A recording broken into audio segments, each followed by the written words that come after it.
going on, guys? Welcome back to another episode of KozMatt Wrestling Recap. Let's get right into a very entertaining of Friday Night SmackDown after Monday Night Raw was such a bummer. I heard that was a bummer. They were on a sci-fi, I think, and I heard their views were just horrendous. They didn't even get a million views grossing. But whatever, SmackDown was pretty good. SmackDown always sells. I mean, it's the it's whatever. It is. So I think with Elimination Chamber coming up, I think they're really trying to hype that up. And I mean, why wouldn't you? It's in Saudi Arabia. It's not even in the U.S. And you want people to, of course, watch it with some big matches, especially Roman Reigns and Goldberg and all that Brock Lesnar BS with Bobby Lashley inside the Elimination Chamber.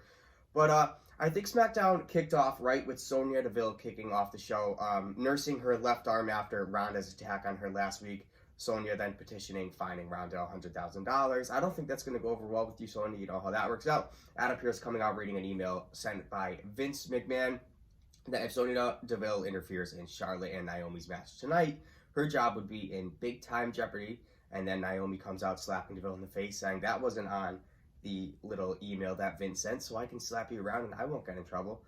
And Naomi loved it, and Sonya didn't. So, whoo. Oh, man, rough night for Sonya Deville, man. Getting slapped in the face, her job getting threatened. I mean, it was just a rough night for her, and I felt bad, kind of.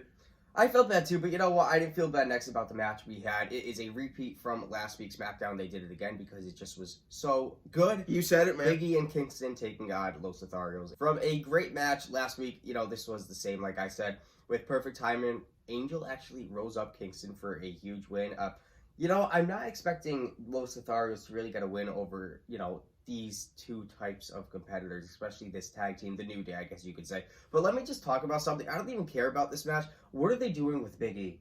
I don't understand it, man. They just kind of brought him over to SmackDown. Like, we weren't supposed to realize that they just kind of brought him over without saying anything.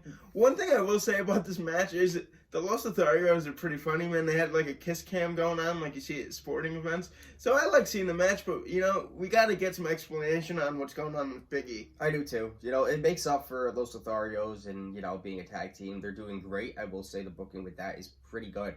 But just the booking with Big E, what the heck is going on? I don't know. Whatever, we're just going to move forward. I hope they fix that mess, but I really don't think they will. So we have Michael Cole in the back next with Roman Reigns, the Universal Champion and the Tribal Chief, the head of the table, talking about, his upcoming title defense against Goldberg at the Elimination Chamber. But then when he brings up the topic of Brock Lesnar, which is still kind of ingrained in that storyline, he laughs it off and then, turns his attention back to Goldberg, hoping that he beats him at Elimination Chamber. He vows he will, but you know what? I don't know, man, because what I'm going to say later on, I don't know if your guys are going to believe me. Oh, man, like you said, we got some interesting news going on later. I mean, imagine if Roman Reigns loses to Goldberg and we see Brock Lesnar versus... Well, we'll get to it. We'll get to it. Don't even start. Yeah. We'll get to it. But what we have, Natalya and Aaliyah clash.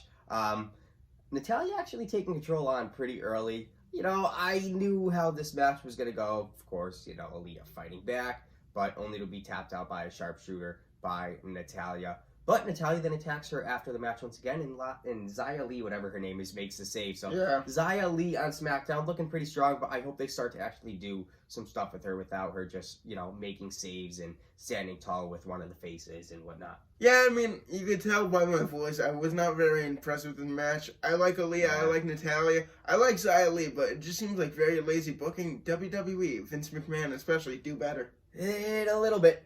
Same as next.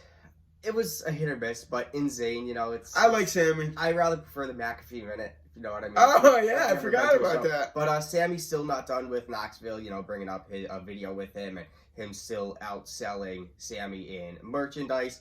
But none other than Boogs and Nakamura head down. Something happened with Boogs' guitar and Shinsuke's mic, and it sounded like an electric shot. It was kind of a shit show. Boogs' arm, and then Sami Haluva kicked Shinsuke, who went to go check on Boogs, who was all confused. I was confused, man. This was just weird. I don't know. I think they just ran out of ideas on what to put for an insane show. I mean, if it was The Miz, he would be able to sell it, no problem, with just a promo. Sami Zayn, he's not The Miz, but he could still pretty much sell anything, but I don't know. Yeah, you said it. It's just kind of whatever. Yeah. Sami Zayn is just not doing great. I mean, I'd like to see him get that Intercontinental Championship to kind of boost his ratings in the WWE. Yeah, I think so. So, what next, Kyle? So, we have Corbin battling Cesaro. So Moss was in the back. Something happened with his eye, an altercation. Yeah, he couldn't compete because of a black eye. Yeah, Corbin went it alone. Let me just say, I feel bad for Cesaro. He's just not being booked right. With back and forth moves with Corbin ending Cesaro. Fortunately, within end of days, Drew McIntyre's backstage, interrupting Moss, revealing that their match at Elimination Chamber will be a false count anymore.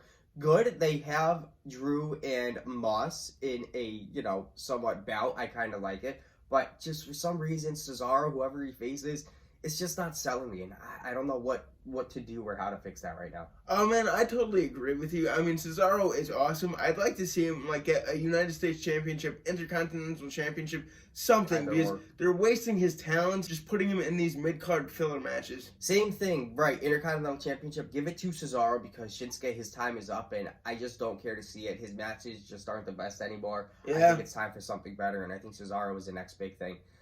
So, whatever. We finally go to our main event.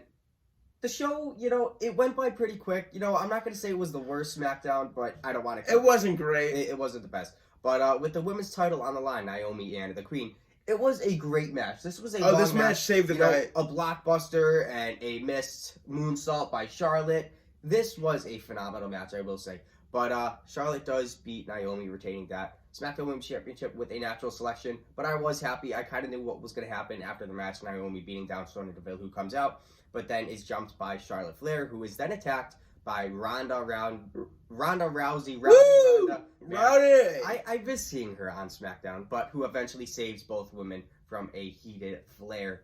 Charlotte Flair, man, she is still looking strong. Ronda, I see what they are trying to do with her and Charlotte. I get it. And you know what? This Naomi and Sonya thing, I think that was a great way to end SmackDown. Oh, dude, you said it, man. This was a great way to end SmackDown. Yeah. Naomi really showed that she could hang with Charlotte Flair, hitting those rear views, man. I really thought there was a chance that she could steal the title off of Charlotte Flair. Unfortunately, we didn't see that. But you know what? Naomi, props to you because you definitely sold the night and you made it a great SmackDown to end the show. She did, and that is why she will be Women's Champion sooner than later. I agree with you. It is what it is. Elimination Chamber in the next few weeks. We're going to a Dynamite soon. We'll keep everybody updated with some rumors and stuff like that because I think stuff's going to get pretty crazy. Even as we inch closer to Elimination Chamber, Alexa Bliss is she going to be in that final spot? I heard Bayley maybe too. Or Bayley, maybe even Asuka. I don't know. So we'll see what they do. Yeah, guys. Always like, comment, and subscribe, and we will see you Tuesday with a Monday Night Raw recap. Peace out. Come on and fight back.